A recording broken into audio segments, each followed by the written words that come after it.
Again, my name's Gabe Zolna. Well, Governor Jerry Brown's at it again. Now, for those of you that may not be aware of this is not the first time that the Governor Jerry Brown resided in the governor's mansion in Sacramento. No. He was there before.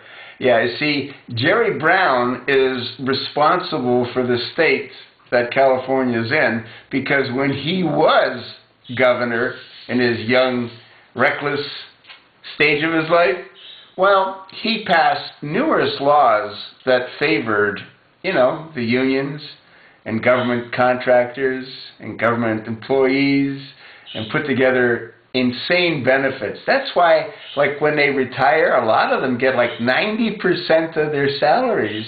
Can you imagine that? You work 20 years and you get paid for the rest of your life at 90%. Now, what you have to also recognize is that 90% is really a fictitious percentage. And the reason that's fictitious is, let's say they're making 100 grand. Well, 90% of 100 grand is 90 grand.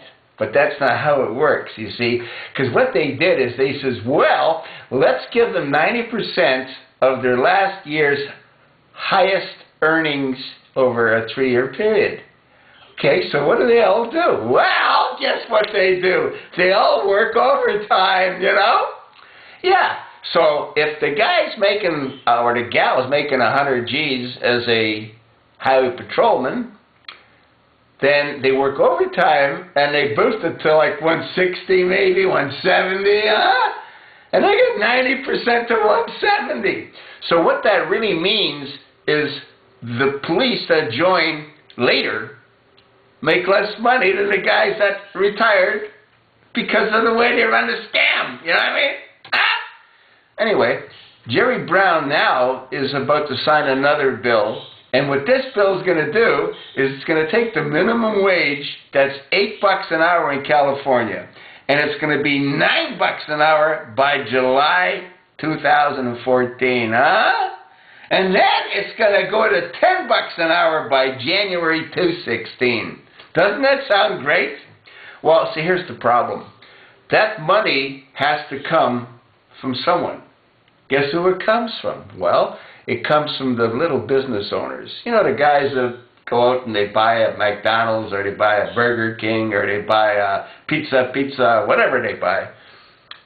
And it comes out of their bottom line. So what do you think they have to do to offset that increase? Well, what they do is they bump up the price of their goods.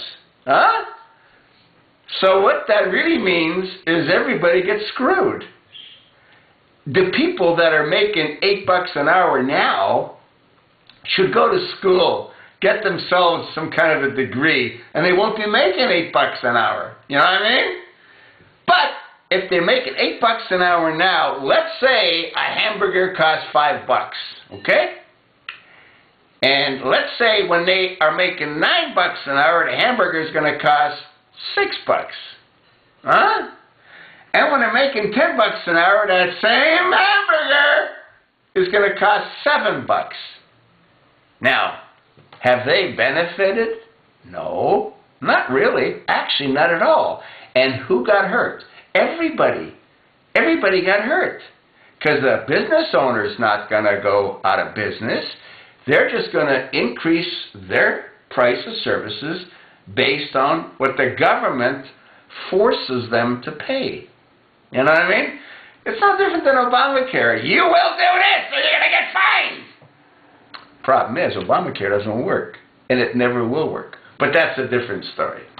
So Jerry Brown is going to lead the nation, as he did before, in being such a wonderful governor by increasing the minimum wage from $8 to $10 an hour.